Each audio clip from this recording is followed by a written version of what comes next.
남들이 나를 바라볼 때에 전혀 다른 모습으로 보고 오해한다거나 또는 악한 마음을 가지고서 나를 모함한다면 내가 어떻게 행해야겠습니까?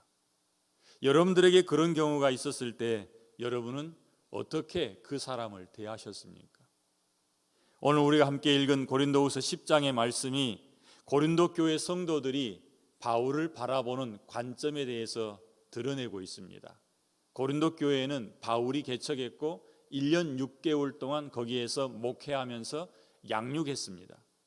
그러니 고린도후서 10장에서 말하고 있는 바울을 잘못 보고 있는, 바울을 모함하고 있는, 바울을 오해하고 있는 내용을 말하는 사람들은 누구냐면 자기가 복음을 전한 사람들이요, 자기가 복음을 가르친 사람들이요, 양육한 사람이요, 자기가 품고 기도하고 있는 사람들입니다.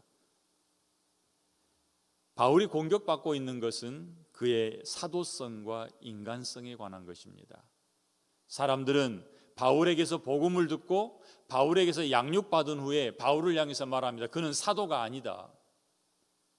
또한 바울과 1년 6개월 동안 함께 지냈던 그 사람들이 하는 이야기입니다. 그는 성도들을 대면하고 있으면 유순하지만 떠나 있으면 담대해진다. 할 말을 하지 못하고 글로 쓸 때만 용감하게 말하지 사람들을 대면하면 너무 나약하다. 더 심한 말도 합니다. 10절 말씀 보니까 그들의 말이 그의 편지들은 무게가 있고 힘이 있으나 그가 몸으로 대할 때는 약하고 그 말도 시원하지 않다. 그 말도 시원하지 않다라는 이야기는 그의 설교가 시원찮다 이렇게 말할 수 있을 겁니다. 대화하는 것뿐만 아니라 말씀을 선포하는 것이 좀 어눌하다 아니면 힘이 없다. 설교자로서는 굉장히 치명적인 이야기죠. 혹시 누가 여러분들을 향해 와서 이렇게 바울에게 고린도 교회 성도들이 말하는 것처럼 말한다면 어떻게 하시겠습니까? 마치 바울이 당하는 그 아픔이 내가 당하는 아픔이다라는 그런 마음 가지고 오늘 한번 생각해 볼 수 있기를 바랍니다. 또 우리의 삶을 뒤돌아보면서 나는 어떻게 반응했었는지 점검하는 시간이 되었으면 좋겠습니다. 바울을 오해했던 사람들은 크게 두 가지라고 그랬지요.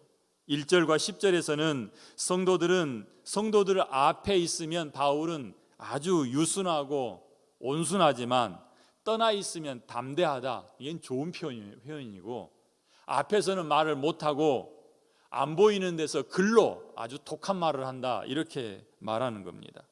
10절에서도 그러죠. 편지들은 무게가 있고 힘이 있지만 몸으로 대할 때는 약하고 말도 시원찮다. 뒤따르는 2절에 보니까 또한 우리를 육신에 따라 행하는 자로 여기는 자들에 대하여 라고 말합니다. 고린도 교회 성도들이 바울을 대할 때에 육신을 따라 행하는 자로 여긴다. 생각이 없이 몸 따라서 육신에 따라서 육신에 속하여서 육신적인 생각으로 욕심으로 자기 생각으로 그의 말 가운데는 하나님이 없고 다 자기 생각만 있다. 육신에 따라서 사람들을 판단한다. 이렇게 오해하고 있다는 거죠. 자, 이런 고린도 교회 성도들에 대해서 바울이 반응한 바를 보십시오. 1절에 말하죠. 나 바울은 그리스도의 온유와 관용으로 친히 너희를 구원하고 있다. 또 11절 말씀 보니까 이런 사람은 우리가 떠나 있을 때의 편지들로 말하는 것과 함께 있을 때에 행하는 일이 같은 것임을 알지라. 바울은 그렇지 않다라고 말하고 있죠. 또 바울이 육신으로 대한다라고 말하는 것에 대해서는 이렇게 말합니다. 육신으로 행하나 4절이죠. 육신에 따라 싸우지는 않는다. 우리의 싸우는 무기는 육신에 속한 것이 아니다. 그래서 나는 육신으로 너희들을 대하지 않는다. 이렇게 자기를 대변하고 있고요. 또한 이런 말도 합니다. 너희와 함께 있을 때에 나로 하여금 담대한 태도로 대하지 않게 하기를 구하노라. 너희들이 비진리 가운데 있고 비진리를 말하고 잘못된 가르침을 따라가는 것을 보면서 내가 너희를 대면했을 때에 내 담대함으로, 내 강력함으로 너희를 대하지 않도록 구하노라 라고 말합니다. 나 실제로 강한 사람인데 너희들 앞에 있을 때는 늘 사랑으로 너희를 대한다, 이런 뜻이 되겠지요. 바울이 그들을 대하는 모습 속에서, 또 고린도 교회 성도들이 바울을 대하는 모습 속에서 우리는 우리 자신을 볼 수 있어야 합니다. 고린도 교회 성도들처럼 거짓 교사들에게 속아서 사람들의 말에 귀를 빼앗겨서 자기들에게 복음을 전해주고 자기들을 사랑하고 지금까지 품고 기도하고 있는 자신들의 리더를 모함하고 오해하고 있는 모습을 통해서 외모가 아니라 마음을 살피시는 하나님을 주님으로 섬기고 있는 우리들이 다른 사람들을 바라볼 때에 어떤 눈으로 볼 것인지 생각할 필요가 있다는 얘기죠. 여러분 어떻습니까? 사람들을 바라볼 때에 그 기준이 내 자신의 욕심입니까? 내 자신의 편견입니까? 그렇지 않으면 예수 그리스도의 사랑하는 마음입니까? 우리는 쉽게 내가 가진 조건 하에서 사람들을 바라보고 사람들을 생각하고 사람들을 말을 합니다. 나와 전혀 다른 환경에서 생활하고 같은 단어를 쓰지만 다른 의미로 말하는 상대방을 이해해 주지 못하고 그저 내가 사용하는 의미로만 그것을 받아들이기 때문에 고린도 교회 성도들이 바울을 오해하고 모함했던 것처럼 우리도 그렇게 할 수 있다라는 이야기입니다. 성경은 우리에게 분명하게 말합니다. 너희가 말을 할 때면 하나님의 말씀을 하는 것 같이 해야 한다. 그러니 우리가 내뱉는 말 한마디 한마디에 책임감 있게 다가서야 할 것입니다. 그 말은 내가 내 생각으로만 다른 사람을 판단할 것이 아니라 주님의 마음으로 그들을 대해야 한다는 것입니다. 내가 있는 그대로 보거나 긍휼함으로 보지 않고 내 편리함이나 내 유익함으로 사람들을 바라본다면 고린도 교회 성도들처럼 실수하기가 쉽다라는 이야기입니다. 자, 바울을 보십시오. 자기를 의심하고 있는 사람들에게 어떻게 대하고 있습니까? 7절 말씀에는 이렇게 말하고 있습니다. 너희는 외모만 보는도다. 만일 사람이 자기가 그리스도에게 속한 줄을 믿을진데 자기가 그리스도에 속한 것 같이 우리도 그러한 줄을 자기 속으로 다시 생각할 것이라. 고린도 교회 성도들은 바울의 외모만 보고 생각한다고 말하는 겁니다. 그런데 그들에게 말합니다. 너희들이 그리스도 안에 있다면 나도 그리스도 안에 있다. 그러니 너희가 나를 생각할 때 너희가 그리스도 안에 있다고 생각하는 그것처럼 나도 그리스도 안에 있다는 전제를 깔고서 나를 바라봐야 될 거 아니냐. 바울이 키가 작고 머리가 빠졌어요. 또 안질이 있었기 때문에 눈도 이상하게 떴을 수도 있어요. 어쩌면 설교할 때 그의 설교에 힘이 빠졌을 수도 있어요. 말이 어눌했을 수도 있다고요. 그가 굉장히 철학적인 사람이지만 그것을 드러내는 데 있어서는 한계가 있을 수 있었다는 얘기입니다. 어떤 사람 보기에는 좀 부족하게 보일 수도 있었습니다.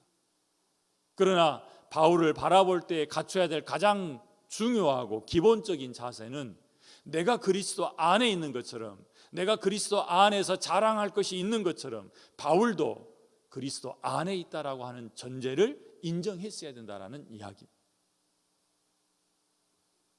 우리는 어떻습니까? 다른 사람들을 바라볼 때에 내 태도가 어떠한지를 오늘 이 말씀을 통해서 비춰볼 수 있기를 바랍니다. 8절에서 바울은 이렇게 말합니다. 주께서 주신 권세는 너희를 무너뜨리려고 하신 것이 아니요 세우려고 하신 것이다.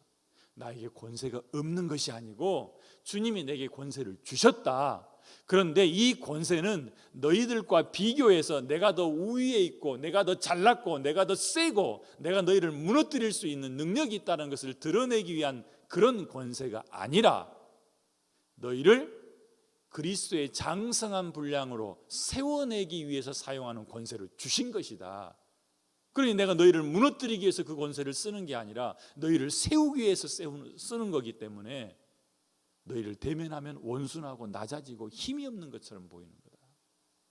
이렇게 바울이 말하는 거죠. 그리고서 세 번째로는 11절에서 분명하게 말합니다. 우리는 너희를 떠나 있을 때나 편지로 말할 때나 항상 똑같다. 바울이 그들을 대하는 태도죠. 모함하고 있는 고린도 교회 성도들을 향해서 대하는 이 바울의 태도가 우리가 갖춰야 될 태도일 줄로 믿습니다. 다시 한번 정리해 드리겠습니다. 외모만 보지 말고 상대방도 그리스도 안에 있다고 하는 것을 인정해라. 무슨 이야기일까요? 내가 비방하고 있는 그 사람, 내가 판단하고 있는 그 사람, 하나님이 그를 사랑해서 자기의 독생자를 내어주셨고 자기 아들을 내어주기까지 사랑한 사람이다. 그도 하나님 믿는 사람이요, 그도 하나님 안에 있는 사람이요. 아직은 불완전하지만, 아직은 자기 성깔 나오지만 여전히 하나님 사랑받은 사람이요, 그 사람이나 나나 똑같이 예수 그리스도의 생명과 맞바꾼 사람이다. 이 생각을 버리지 말라. 두 번째로는 내게 주신 권세, 내 안목, 내가 사람을 바라보면서 야, 저 사람 이것이 잘못됐어, 아, 저건 이게 문제야, 이렇게 판단할 수 있는 내 능력, 이런 권세는 세우기 위해서 주신 것이지 무너뜨리기 위해서 주신 것 아니다. 다른 형제를 깎아내리라고 주신 권세가 아니라 그를 세우라는 권세라는 거예요. 다른 사람의 약점이 내게 보이는 것은 내게 그것이 강점이기 때문에 나는 잘하는데 너는 못해, 이렇게 말하는 거다. 그렇다면 내 잘하는 것 같고 상대방을 깎아내리거나 짓누르는 것이 아니라 그를 세워야 되지 않겠느냐. 이게 바울의 가르침입니다. 세 번째로, 너희 보기에는 함께 있을 때는 한없이 물러 터져 있고 떠나 있을 때나 보이지 않으니까 글로써 강하게 말하는 것처럼 보이지만 사실은 똑같다. 바울이 말하는 이 세 가지가 우리의 고백이길 바랍니다. 그리고 바울이 하는 것처럼 그렇게 살아야 되지 않겠습니까? 오늘 우리 삶 속에서 이런 바울의 모습이 나타날 수 있기를 바랍니다. 4절에 보면 바울이 이렇게 권면합니다. 우리는 하나님의 능력으로 무장해야 한다. 4절과 5절 말씀입니다. 우리의 싸우는 무기는 육신에 속한 것이 아니요 오직 어떤 견고한 진도 무너뜨리는 하나님의 능력이라. 모든 이론을 무너뜨리며 하나님 아는 것을 대적하여 높아진 것을 다 무너뜨리고 모든 생각을 사로잡아 그리스도에게 복종하게 한다. 이 하나님의 능력이 우리에게 있어야 합니다.